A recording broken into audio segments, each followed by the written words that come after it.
안녕하세요. 웅덩이 매매법 레버리지 ETF 장기 투자자 디벨론몽입니다. 오늘도 계좌 먼저 공개하고 시작합니다. 미국 직투 계좌는 2,300만원의 수익금입니다.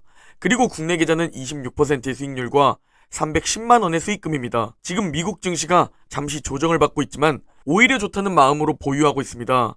그 이유를 오늘 영상에서 공유드릴 예정입니다. 먼저 미국 증시 3대 지수를 살펴보면 다우가 0.04% 하락했고 S&P 500이 0.45% 하락했습니다. 그리고 나스닥은 무려 1.16% 하락 마감했는데요. 나스닥이 유독 많이 하락한 모습을 볼 수 있습니다. 원래 변동성이 크기에 가장 많이 하락하긴 하지만 이번엔 그 이유를 이제는 아실 겁니다. 바로 맵을 보면 설명이 가능합니다. 누가 봐도 빅테크와 반도체, 기술주가 약세를 보였기 때문입니다. 그 이유는 올해 내내 AI 혁신이라는 기대감으로 기술주와 반도체가 급등했고 그 결과 우리의 계좌를 양전시켜 주었었습니다.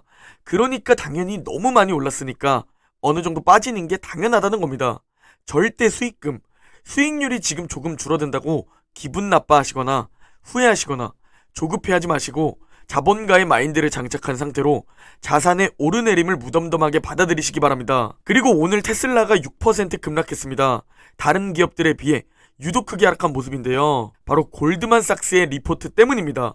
골드만삭스는 내용은 긍정적인 리포트를 작성했지만 투자 의견을 매수해서 중립으로 하향했습니다. 추가로 테슬라에 대한 최근 리포트들을 보면 많은 리포트에서 투자 의견을 다운그레이드하고 있습니다. 이런 이유로 주가가 크게 하락했는데요. 개인적으로 기관들의 리포트로 하락 혹은 매스컴에 의해 하락하면 이는 오히려 장기 투자자의 입장에서 웅줍할 수 있는 좋은 기회라고 생각합니다. 실제로 테슬라는 만약 220달러쯤까지 떨어진다면 괜찮은 진입 타이밍으로 보입니다. 자, 그리고 미국 증시가 하락하니까 매스컴은 어떤 하락의 이유를 붙여야 하는데요.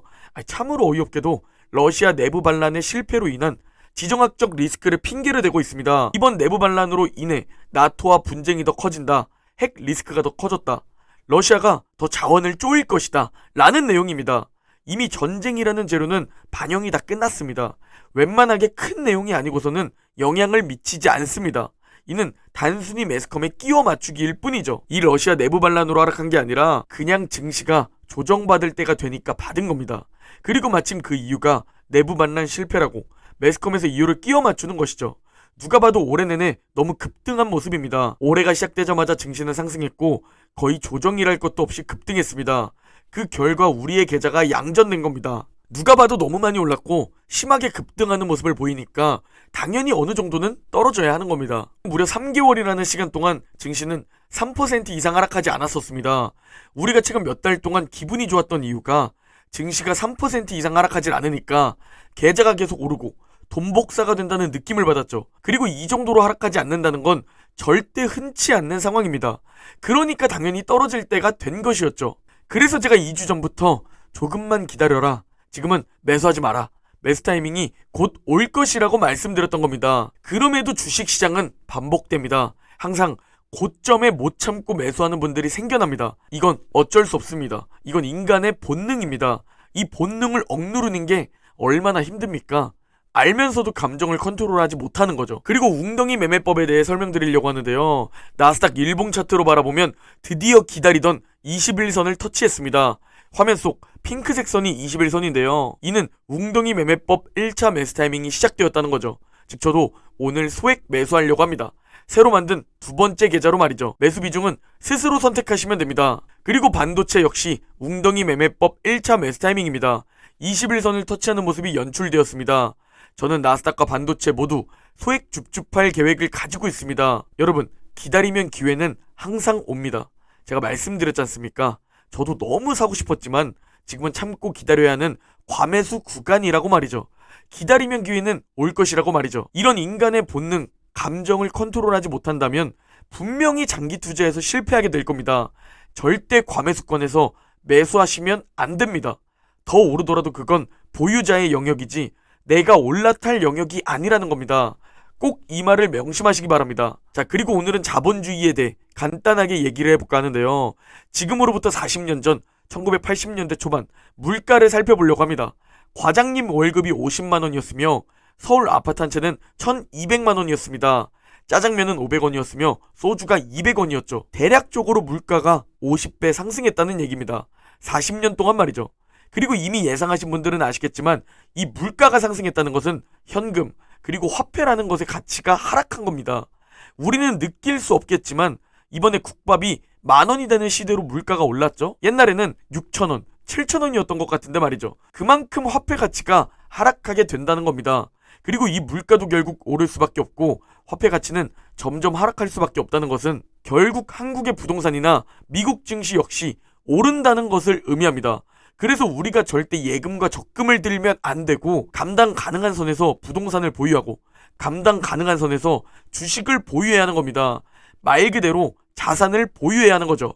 점점 가치가 떨어지는 화폐를 가치가 오르는 구조를 가진 자산으로 바꾸는 겁니다. 그리고 이 개념에 대해 이해를 한 극소수 사람들은 자산이 점점 더 불어나는 이 자본주의를 제대로 활용하는 사람들입니다. 자산을 오래 보유해야만 내 자산이 점점 더 커진다는 사실이죠. 이런 하락장이 찾아오더라도 말이죠. 옛날에는 이런 걸 책으로 겨우 볼 수 있었을 겁니다. 그런데 지금은 블로그, 인스타, 유튜브에서 이런 엄청난 정보를 침대에서 볼 수 있습니다. 그럼에도 결국 극소수만 자산을 불리는 현상은 지속됩니다. 제가 알면서도 인간의 본능을 억누르지 못하는 대다수 99%는 결국 평범하게 살아가며 부자만 더 부자가 되는 더러운 세상이 반복되게 됩니다. 그리고 이 더러운 세상이라는 표현은 바로 대다수 99% 평범한 서민들이 만들어낸 표현이죠. 자본주의를 이해하고 자산을 보유해야 합니다. 웅덩이님, 시간이 지나니까 승리자는 웅덩이 매매법이네요. 정말 후회가 남습니다. 멋있습니다. 라는 댓글을 주셨는데요. 공자는 이렇게 말했습니다. 이미 끝난 일을 말하며 무엇하리. 이미 지나간 일을 비난하며 무엇하리. 이미 지나간 일에 대한 후회는 버리고 앞으로가 중요한 겁니다. 이제 5줄 웅줍에 대해 깨달으셨다면 지금도 절대 늦지 않았습니다. 화폐 가치는 계속 떨어지고 미국 증시는 올라갈 겁니다. 다만 또 하락장은 찾아오게 될 겁니다. 대폭락장도 언젠간 찾아오겠죠. 이번의 경험을 확실히 기억하시고 그때도 버티겠다 라는 강한 마음으로 지금부터 함께 투자하면 되는 겁니다. 그리고 반토막도 이겨내고 지루한 10년 횡보도 이겨내면서 열심히 일하고 아끼고 모은 화폐를 그대로 웅덩이에서 자산으로 바꾸는 겁니다. 그걸 반복하면서 자산을 모아가다 보면 시간이라는 필살기가 활용되면서 우리의 자산이 엄청 커지게 된다는 겁니다. 이 개념에 대해 이해하신다면 무조건 10년 뒤 부자가 될 수 있을 겁니다. 오늘 영상은 여기까지입니다. 제 영상이 도움이 되셨다면 구독, 좋아요, 댓글 한 번씩 꼭 부탁드립니다. 모두 행복한 하루 보내시고 그럼 내일 영상에서 뵙겠습니다.